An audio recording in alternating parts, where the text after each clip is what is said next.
Viewers, welcome to our channel. మనతో పాటు ఉన్నారు సీనియర్ జర్నలిస్ట్ తెలకపల్లి రవి గారు. Hello sir. హలో అండి. ఎలా ఉన్నారు? నిన్న జరిగినటువంటి ఒక సిచ్యువేషన్ని తీసుకుంటే కనుక టీడీపీ నేత అలాగే జెడ్ కేటగిరీ ఉన్నటువంటి వ్యక్తి అయిన మన చంద్రబాబు నాయుడు గారికి ఒక సామాన్యుడిగా ట్రీట్ చేశారు. అది దాన్ని చూసి చాలామంది ఏమనుకుంటున్నారంటే ఆయన అవమానించినట్లే కదా అని చెప్పి టీడీపీ నేతలందరూ అంటున్నారు. దానికి మీరేమంటారు సార్? అంటే తప్పనిసరిగా కొన్ని ఛానల్స్లో చంద్రబాబుకు ఘోర అవమానం గన్నవరం విమానాశ్రయంలో జరిగింది. ఆయన గన్నవరం నుంచి హైదరాబాద్కు బయలుదేరుతున్నారు. నిన్న వాళ్ళ పార్టీ సమీక్షా సమావేశం జరిపిన తర్వాత మరి అధికారం అంతమంది చూడవల్ల నా ఏమో సౌభాగ్యం వల్లనే ఎవరో ఇదివరకు రాశారు. అధికారంలో ఉన్నప్పటికీ లేనప్పటికీ రాజలాంఛనాల్లో వీటన్నిటిలో కూడా తేడా వస్తుంటుంది. కానీ అధికారంలో ఉండకపోవడం జరుగుతూనే ఉంటుంది రాజకీయాల్లో. ఒక వ్యక్తి లేదా ఒక పార్టీ ఎవరైనా సరే అధికారంలో నుంచి దిగిపోగానే వాళ్ళ పట్ల భిన్నంగా ప్రవర్తించాల్సిన అవసరం లేదు. అయితే రెండు ఉన్నాయి ఇక్కడ. ఒకటి నియమ నిబంధనలు, భద్రతకు సంబంధించిన అంశాలు, ఇవి ఒకటి ఉన్నాయి. ఇప్పుడు చంద్రబాబు లాంటి వాళ్ళ జెడ్ కేటగిరీ భద్రత సక్రమంగా ఉండాలి అంటే అక్కడ భద్రతా నియమాలు పాటించాల్సిందే. అయితే అవి ఆయన మీదనే పాటించబడ్డం అనేది ఇక్కడ ఒకటి. ఇంతవరకు మనం ఎప్పుడు ఒక మాజీ ముఖ్యమంత్రిని, ఓ ప్రతిపక్ష నాయకుడిని ఆ విధంగా తనిఖీ చేస్తున్న ఫోటోలు మనం ఇంతవరకు చూడలేదు. మరి చంద్రబాబు విషయంలో అది ఎందుకు జరిగింది అనేది తప్పకుండా పరిశీలించాల్సిన అంశం. అంటే ఎవరన్నా అత్యుత్సాహం ప్రదర్శించారు. ఒకటైతే నిజం, ముఖ్యమంత్రిగా ఉన్నప్పుడు ప్రత్యేక విమానాల్లో పోయినప్పుడు ఆయనకున్న లాంఛనాలు ఇప్పుడు ఉండవు. ఆయన మామూలుగానే వెళ్లాల్సి ఉంటుంది తప్పకుండా ముఖ్యమంత్రి హోదా. అయితే జెడ్ ప్లస్ కేటగిరీ కింద ఏమేం చేయాలి అన్నది మళ్ళీ కొత్త రూల్స్ ఇవ్వాలి. కొత్త రూల్స్ ఇచ్చి ప్రతిపక్షంలో ఉన్నా కానీ ఈయనకి ఇవ్వండి. ఈవెన్ నేనైనా కానీ నాకు భద్రత లేదు అది ఇది అనుకుంటే పోలీస్ శాఖ భావిస్తే నాకు భద్రత కల్పించి కొన్ని పెట్టవచ్చు. అలా కాకపోతే మీ భద్రత ఖర్చు మీరే పెట్టుకోండి అని కూడా చెప్పొచ్చు. ఇప్పుడు మా మీద సమీక్ష చేయకుండానే ఇప్పుడు ఇదొక్కటే కాదు, వాహనాలు తగ్గించారు. 8 వాహనాలు ఉంటే అలాగే సిగ్నల్ క్లియరెన్స్ అంటే వస్తే ఇంకా సిగ్నల్ లేకుండా మిగతా వాళ్ళని ఆపేసి పంపించడం ఇది ఉండేది. మూడవది ప్రత్యేక విమానంలో ప్రత్యేక వాహనంలో అక్కడ తీసిపోయేవాళ్ళు, ఇవన్నీ కూడా తీసేశారు. దీనివల్ల భద్రత లేకుండా పోయింది. సమీక్ష లేకుండా తీసేశారు. అది కూడా జెడ్ ప్లస్ కేటగిరీ ఉన్నప్పుడు అంటే ఆయన మీద అలిపిరిలో ఇదివరకు హత్యా ప్రయత్నం, దాదాపు తీవ్రమైన దాడి జరిగింది కదా, కొద్దిలో బయటపడ్డారు. కానీ కాబట్టి జెడ్ ప్లస్ కేటగిరీ మనిషికి ఇవన్నీ తీసేసేటప్పుడు సమీక్ష జరగలేదని తెలుగుదేశం యొక్క ఫిర్యాదు. నిన్న అయితే వాళ్ళు మామూలుగా మాట్లాడారు, మళ్ళీ ఈరోజు కూడా వాళ్ళు విడిగా మాట్లాడితే మాట్లాడవచ్చు. అది నిజమే. అయితే అంటే ఇందులో ఏమైనా అత్యుత్సాహము, అతి వివక్ష ఉంటే అది సరికాదు. ఎందుకంటే సీనియర్ నాయకుడిగా, భద్రత కావాల్సిన వ్యక్తిగా ఆయన పట్ల తీసుకోవాల్సిన జాగ్రత్త తప్పకుండా తీసుకోవాల్సిందే. కానీ అదే సమయంలో రొటీన్గా జరిగే అంశాలను కూడా పెద్దవి చేయాల్సిన అవసరం లేదు. ఖచ్చితంగా ముఖ్యమంత్రికి, మాజీ ముఖ్యమంత్రికి ఓ తేడా ఉంటుంది. ఇప్పుడు జగన్ మీద ప్రతిపక్ష నాయకుడిగా ఉన్నప్పుడు వైజాగ్ విమానాశ్రయంలో జరిగిన దాడి, కత్తిపోటు దాడి, ఆ ఘటన సమయంలో అప్పుడు ముఖ్యమంత్రిగా ఉన్న చంద్రబాబు నాయుడు మాట్లాడిన తీరు, దాని మీద దేశమంతా నడిచిన రాజకీయం మనం చూసాం కదా. అంటే భద్రత అనేది ఇప్పుడున్నంత అప్పుడు లేదు కదా ప్రతిపక్ష నాయకుడికి. అంతవరకు అయితే చాలా స్పష్టంగా ఎవరో మామూలు క్యాంటీన్ అబ్బాయి వెళ్ళి చేశాడని, అవన్నీ మాకు సంబంధం లేదు వైసీపీ వాళ్ళని టీడీపీ వాళ్ళు అనొచ్చు. కానీ అప్పుడు ఏమేమి మాట్లాడారు, మరి దానికి దీనికి ప్రతీకారం తీర్చుకోవాలని నేనేమో అనుకోను. కానీ తప్పకుండా చంద్రబాబుకు భద్రత ఉండాలి, గౌరవం ఉండాలి, వివక్ష ఉండకూడదు. కానీ తేడా ఉంటుందనే వాస్తవాన్ని తెలుగుదేశం వాళ్ళు కూడా ఒప్పుకోవాలి. కానీ ఇది తేడా అని ఎందుకు అనుకోవాలి సార్? ఇది సెంట్రల్ గవర్నమెంట్ కి సంబంధించిన వ్యవహారం కదా ఇది భద్రత అనేది. సో మరి వీళ్ళందరూ ఎందుకని మన గవర్నమెంట్ తో పోల్చాల్సిన అవసరం కూడా చాలా కరెక్ట్. మీరు అన్నది కూడా ఉంది. కేంద్ర ప్రభుత్వం విమానయాన శాఖ అనేది కేంద్ర ప్రభుత్వం అధీనంలో ఉంటుంది. కొన్ని భద్రతకు సంబంధించిన అంశాలు అక్కడ పోలీసులు, స్థానిక భద్రత ఏమో పోలీసులు, స్థానిక పోలీసులు చూసుకుని ఉంటారు. రాష్ట్ర ప్రభుత్వం తరఫున దాదాపు ఉన్నత పోలీస్ అధికారి స్థాయి కలిగిన వ్యక్తి, అడిషనల్ డీజీపీ లాంటి వ్యక్తి అక్కడ విమానాశ్రయంలో కూడా ఉంటారు. గన్నవరం ఇప్పుడు రాజధాని కింద లెక్క కదా, విజయవాడకు ఉన్న అనుసంధానంగా ఉన్న విమానాశ్రయం కాబట్టి ఇవన్నీ ఉన్నాయి.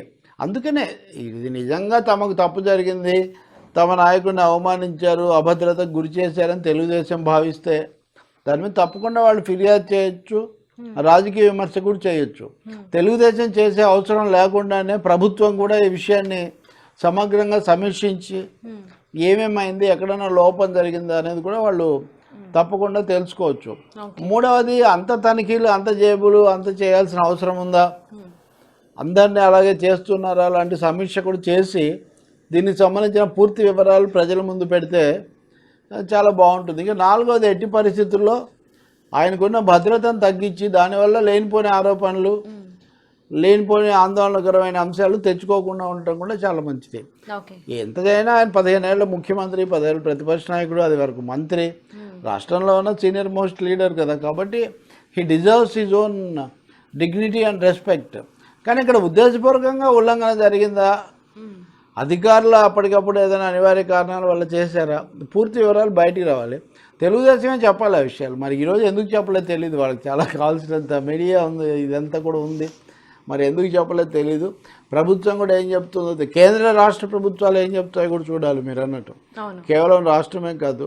మూడవది, శాసనసభలో మన స్పీకర్ ఎన్నిక అప్పుడు చూసినా ఇప్పుడు చూసినా అంటే ప్రతిపక్ష నాయకుడిని అవమానిస్తున్నారు, ప్రతిపక్షాన్ని సరిగ్గా చూడడం లేదు అనే ఒక ఫిర్యాదును బిల్డప్ చేయడానికి కనుక తెలుగుదేశం ప్రయత్నిస్తే అది కూడా తప్పే. ఎందుకంటే మీరెంత మర్యాద ఇచ్చారో ఆ ఊరికి ఈ ఊరెంత దూరం, ఈ ఊరికి ఆ ఊరంత దూరమే అన్నట్టుగా అది కూడా ఇక్కడ ఒక కోణం ఉంటుంది. కాబట్టి అది కూడా తప్పకుండా స్క్రూటనీ, మనమంతా స్క్రూటనీ చేయాల్సిన పరిస్థితి వస్తుంది కదా. సో ఇందులో వాస్తవం ఎంత, అతిశయం ఎంత, వివక్ష ఎంత, వాస్తవికత ఎంత అనేది మనం ఇంకొంచెం పరిశీలన చేయాల్సిన అవసరం ఒకటి ఉంటుంది. ఆ పని జగన్మోహన్ రెడ్డి ప్రభుత్వం చేయాలి, కేంద్రం కూడా చేయాలి. ఒక అధికారిక వివరణ ఇస్తే మరీ మంచిది. సార్, జగన్మోహన్ రెడ్డి గారు ఢిల్లీ పర్యటన చేశారు కదా, దాని వెనుకున్నటువంటి ఆంతర్యం ఏమై ఉంటుంది అనుకుంటున్నారు మీరైతే? ఏం లేదు, అక్కడ నీతి ఆయోగ్ సమావేశానికి వెళ్ళాడు. అంటే సమావేశమే కాకుండా అమిత్ షా గారిని కూడా కలవడం జరిగింది కదా. ఒకటి మీరు అన్నట్టుగా ఆంతర్యము కూడా ఉంటే ఉండొచ్చు. బహిరంగమేమో నీతి ఆయోగ్ సమావేశానికి ఎలాగో కొత్త ముఖ్యమంత్రి వెళ్ళాలి, వెళ్ళిన తర్వాత తన పాలసీ స్టేట్మెంట్, ఢిల్లీతో తన సంబంధాలు ఎలా ఉంటాయి, ఢిల్లీ నుంచి తను ఏం కోరుకుంటున్నా ఈ విషయాలన్నీ చెప్పాలి. ఇంకో అంశం ఏముందంటే, ఆయన ముఖ్యమంత్రిగా ప్రమాణం స్వీకారం చేయకముందే విజయం తర్వాత మోడీని కలుసుకున్నప్పుడు ఆయన మీడియాతో మాట్లాడుతూ వాళ్లకు మన మీద ఆధారపడే పరిస్థితి వస్తుంది, అప్పుడు మనం ప్రత్యేక హోదా కోసం ఒత్తిడి చేయొచ్చు, ఇదంతా అనుకున్నాము, మన కర్మ కొద్దీ వాళ్లకు 300 సీట్లు వచ్చాయి, కాబట్టి ఇప్పుడు మనల్ని పెద్దగా అంత మన్నించాల్సిన బాధ్యత వాళ్ళకు లేదు, దేవుని ప్రార్థిద్దాము, ఇట్లా చెప్పారు. ఇది బాగాలేదు కదా, మీకు అంత ఘన విజయం సమకూరిస్తే మీరు గట్టిగా సాధిస్తామని చెప్పకుండా ఇవన్నీ ఎందుకు అంటున్నారని మనలాంటి వాళ్ళం విమర్శించాం. అంటే ఆ మాటలు అంతగా they didn't go well with the public. అంత పెద్ద విజయం తర్వాత ధీమాగా మాట్లాడకుండా వీళ్ళు ఎందుకు మాట్లాడారని. అందుకని దాని కోర్స్ కరెక్షన్ ఆయన ఇప్పుడు చేశారని చెప్పొచ్చు. ఆ కోర్స్ కరెక్షన్ అంటే నేను ప్రత్యేక హోదా కోసం గట్టిగా మాట్లాడతాను, దానికోసం నిలబడతాను. ముందుగా కూడా అమిత్ షాను కలవడం ద్వారా మోడీ మనసు ఏదో మార్చండి అని అడిగారని ఏదో పెట్టారు. మనసు ఎంత ఉందో ఏంటో మనకు తెలియదు మోడీ గారికి, కానీ కొంచెం గట్టి మనసు, అంత సులభంగా మారే మనసేం కాదు. మనిషి అయితే మనసు ఉంటే కరుణ కరగారిరా కరిగి కరుణ కొలవారిరా అనేదో కనులు తడవాలనే పాట ఉండేది. అంత సులభమైన క్యాండిడేట్లు కాదు మోడీ అయినా అమిత్ షా అయినా. అవి ఉంటే కనుక ఆంధ్రప్రదేశ్ ప్రత్యేక హోదా ఇస్తామని ప్రణాళికలో వాగ్దానం చేసిన తర్వాత ఉల్లంఘించి ఉండేవాళ్ళు కాదు. కనీసం జగన్ సంతోషపెట్టడానికైనా ఒక మాట అని ఉండేవాళ్ళు. అది తప్ప ఇంకేదైనా అడగండి అన్నట్టుగా మాట్లాడుతున్నారని. అంటే గతసారి తన మాటలు సరైన సంకేతం ఇవ్వలేదు, కొంత మెత్తబడ్డారు, వెనక్కు తగ్గుతున్నారనే సంకేతం వచ్చినట్టుగా ఉంది. దాన్ని సరిచేయాలి అనడం కోసం ఆయన అమిత్ షాను కలిసినట్టుగా ఉన్నారు, వివరంగా మాట్లాడారు. రెండవది బీజేపీకి ఏదో దగ్గరగా ఉన్నారు, బీజేపీ వాళ్ళు డిప్యూటీ స్పీకర్ పదవి కూడా ఇవ్వబోతున్నారు, ఇచ్చే అవకాశం కూడా ఉంది. ఎందుకంటే తర్వాత ఉన్న 3 ప్రధాన ప్రాంతీయ పార్టీల్లో వైఎస్పీ ఒకటి కాబట్టి డిఎంకేతో వాళ్ళకి సత్సంబంధాలు లేవు, తృణమూల్ కాంగ్రెస్తో లేవు, జేడీయూ ఏమో దూరం అవుతుంది, కాబట్టి వైసీపీ ఉండొచ్చు. కానీ ప్రతిపాదన రాలేదు, మీరు లేనిపోయిన ఊహాగానాలు చేయొద్దని దానికి కూడా ఆయన ఫుల్ స్టాప్ పెట్టేశారు. ఇక మూడోది నీతి ఆయోగ్. నీతి ఆయోగ్ సమావేశంలో కీలకమైన ప్రకటన చేస్తారు ఆయన, తన ప్రభుత్వం ఎలా ఉంటుంది, హోదా ఎలా ఉంటుంది, అలా గత ప్రభుత్వం యొక్క తప్పిదాల వల్ల ఈ పరిస్థితి వచ్చిందని. అంటే ఆయన కేంద్రాన్ని విమర్శించడం కాకుండా గత ప్రభుత్వం సరిగ్గా వ్యవహరించలేదు కాబట్టి ఈ పరిస్థితి వచ్చింది, మాది మంచి ప్రభుత్వం, మాది పారదర్శకంగా పనిచేస్తుంది, కాబట్టి మీరు మాకు ఇవ్వాల్సినవన్నీ ఇవ్వండి అని కేంద్రం మీద ఒక రాజకీయమైన నైతికమైన అభ్యర్థన ఒత్తిడి చేయడానికి ఆయన ఈ సమావేశాన్ని ఉపయోగించుకునే అవకాశం ఉంది. బీజేపీకి దగ్గర అవుతున్నారు అనే సంకేతాలు పోగొట్టడానికి కూడా. మీరు ఒకటి చూడండి, ఎన్నికలు అయిన తర్వాత కేసీఆర్ ఏమన్నారు, మనం తటస్థంగా ఉందాము, కేంద్రంలో శత్రువులు లేరు మిత్రులు లేరు అన్నారు. అవును, అంటే ప్రత్యర్థి కాదు బీజేపీ అని చెప్పేశారు, అంతే కదా. తెలుగుదేశం పార్టీ కూడా మోడీకి వ్యతిరేకంగా అంత చేసిన వాళ్ళకు పెద్ద విజయం వచ్చింది, మనం తటస్థంగా ఉందామని వాళ్ళు కూడా తీర్మానం చేశారు. సో వీళ్ళిద్దరు చేసినప్పుడు ఇక తను కూడా మళ్ళీ అదే చేయటం కాకుండా, నేను మా హోదా కోసం నేను మాట్లాడుతూ ఉంటాను, నేనే డిప్యూటీ స్పీకర్ కోసం వెళ్ళటం లేదు, మోడీ గారి మనసు మార్చమని అడుగుతున్నాను, ఇవన్నీ చెప్పడం ద్వారా కొంచెం తేడాగా ఉండే ఒక వైఖరి. ఇంకోటి, వాళ్ళిద్దరికీ ఉన్నదానికంటే ఈయనకు ఎక్కువ పార్లమెంట్ సీట్లు ఉన్నాయి. కేసీఆర్కు 9 ఉంటే, చంద్రబాబుకు 3 ఉంటే, ఈయన దగ్గర 22 పార్లమెంట్ సీట్లు చాలా ఎక్కువగా ఉన్నాయి కదా. కాబట్టి ఆ విధంగా కూడా ఢిల్లీలో తన మాట ఏంటి, తన వైఖరి ఏంటి చెప్పదలుచుకున్నాడు. అయితే ఒకటి, నీతి ఆయోగ్ అనేది నిర్ణయాత్మకమైన సంస్థ కాదు. It's only recommendatory body, it's only debating body. అది అక్కడ చెప్తారు, ఆయన ఒక ప్రణాళిక ఆవిష్కరిస్తారు జాతీయ స్థాయిలో. అంటే శాసనసభలో చెప్పింది, శాసనసభలో గవర్నర్ మాట్లాడింది రాష్ట్రానికి సంబంధించిన పరిమితం అయితే, ఇప్పుడు ఢిల్లీలో ముఖ్యమంత్రి చేసేవన్నీ కూడా జాతీయ స్థాయిలో ప్రభావం చూపే అంశాలు అవుతాయి. తద్వారా దేశం ముందు, కేంద్రం ముందు, రాజకీయ వ్యవస్థ ముందు ఇది నా మార్గం, నేను ఇలా వెళ్ళబోతాను, ఈ అంశాల మీద ఒత్తిడి చేస్తానని.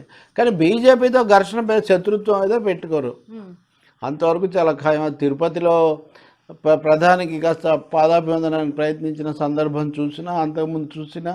రెండోది, అసలు దేశంలో మోడీ ఆల్ పవర్ఫుల్ అని అనుకుంటున్నప్పుడు ఎందుకు ఆయనతో తగాదా పెట్టుకోవడం అనేది ఒకటి. చెప్పినా చెప్పకపోయినా సిబిఐ కేసులు ఇవి నడుస్తున్నటువంటి పరిస్థితి కూడా ఒకటి. వీటన్నిటి రీత్యా చాకచక్యంగా, డిప్లొమాటిక్గా ఈ అంశాలు లేవనైతే వస్తారు. ప్రత్యేక హోదాకు మేమే ప్రతినిధులం అన్న ముఖ్యమంత్రి దాన్ని కాస్త వదిలేశారనే మాట రాకుండా ఉండడం కోసం ప్రత్యేక హోదా మీద స్ట్రెస్ ఇస్తారు. ఇంకోటి, గత ప్రభుత్వం 2,60,60 కోట్ల రూపాయలు అప్పు చేసింది, మాకు ఇంకా ఇన్ని పథకాలు ఉన్నాయి కాబట్టి ఈ అప్పుల నుంచి బయటపడడానికి మాకు ఆర్థిక సహాయం చేయండి అనే ఒక మాట కూడా, అంటే ఫోర్స్ఫుల్ అప్లికేషన్ అక్కడ ఒకటి చేసి వస్తారని చెప్పి మనం భావించవచ్చు. బట్ హౌ బీజేపీ రియాక్ట్స్ అది మనకు తెలియదు. ఎందుకంటే నిన్ననే పీయూష్ గోయల్ వచ్చి కేంద్ర మంత్రి హోదా అనేది లేనే లేదు, పార్టీలన్నీ మిమ్మల్ని మోసం చేసాయి అని ఒక మాట చెప్పాడు. అంటే మీరు కూడా చేశారా? బీజేపీ కూడా మోసం చేసినట్టే కదా. అందరికంటే ఎక్కువగా ప్రణాళికలో పెట్టింది వాళ్ళే కదా. అసలు మొదట తెచ్చిందే మేమన్నారు, 5 ఏళ్ళు కాదు 10 ఏళ్ళు అన్నారు, ఇస్తామన్నారు, దాని బదులు ప్యాకేజీ అన్నారు. ఇన్ని చేసిన వాళ్ళ ప్యాకేజీ కాస్త ఏమి అది మిర్చిగా మారిపోయింది, ఎన్నికల్లో డ్యామేజ్ అయిపోయింది, వాళ్ళు ఏమి లేరు ఇప్పుడు. మరి గుణపాఠం నేర్చుకుంటారా? జగన్మోహన్ రెడ్డి ప్రత్యేక హోదా అడిగి ఆయనకు 85% సీట్లు, దాదాపు 50% పైన ఓట్లు ప్రజలు ఇవ్వడం అంటే ప్రత్యేక హోదాకు అనుకూలంగా ఉన్నట్టు, కేంద్రానికి వ్యతిరేకంగా ఉన్నట్టు కదా. మరి దాన్ని వాళ్ళు ఆ స్పిరిట్ వాళ్ళు క్యారీ చేస్తారంటే, కన్నా లక్ష్మణ్ లేదన్నారు, పీయూష్ గోయల్ లేదన్నారు. కాబట్టి జగన్ ముందు ఈ విషయంలో పెద్ద సవాల్ ఉంటుంది.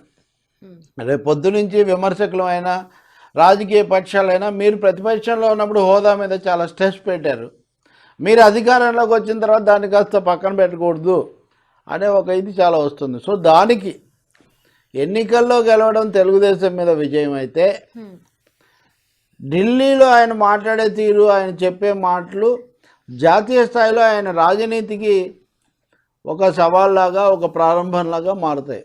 అది మనకు బహుశా మాట్లాడి ఇవన్నీ అయిన తర్వాత మనకు అర్థమవుతుంది. వెనక్కు తగ్గే అవకాశం అయితే లేదు, ఆయనకు లేదు, ఎవరికి లేదు.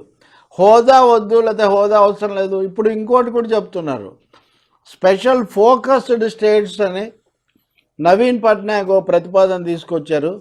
ఆ కోస్టల్ బెల్ట్ పొడవునా ఉన్న రాష్ట్రాలన్నిటికీ కూడా కేంద్రం ఫోకస్ ఇవ్వాలని. ఇదివరకు కూడా బీజేపీ నాయకులు మాట అనేవాళ్ళు, ఇది స్పెషల్ స్టేటస్ కాదు, స్పెషల్ స్టేట్ అని. ఇలాంటి పదజాలము, గారడీల వల్ల ఏం ఉపయోగం లేదు. సో స్పెషల్ స్టేటస్ ఇస్తారా, ఇవ్వరా? నిధులు ఇస్తారా, ఇవ్వరా? ఈ 2 ప్రశ్నలే. తెలుగుదేశం మీద విమర్శల అధ్యాయం అయిపోయింది కదా, దాన్ని ఓడించేశారు కదా.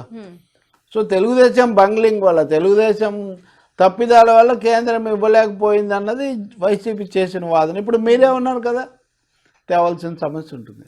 సో ఆయన ఎలా డీల్ చేస్తారన్నది జగన్ యొక్క చాకచక్యానికి, విఘ్నతకు, ఆ దృఢత్వానికి కూడా ఒక పరీక్ష అవుతుంది. అంటే కేంద్రం ముందు ఏమాత్రం మెత్తబడలేదు, రాష్ట్రం కోసం నిలబడ్డారు అనే గట్టి మెసేజ్ ఆయన నుంచి వస్తే అందరూ హర్షిస్తారు. అవునండి.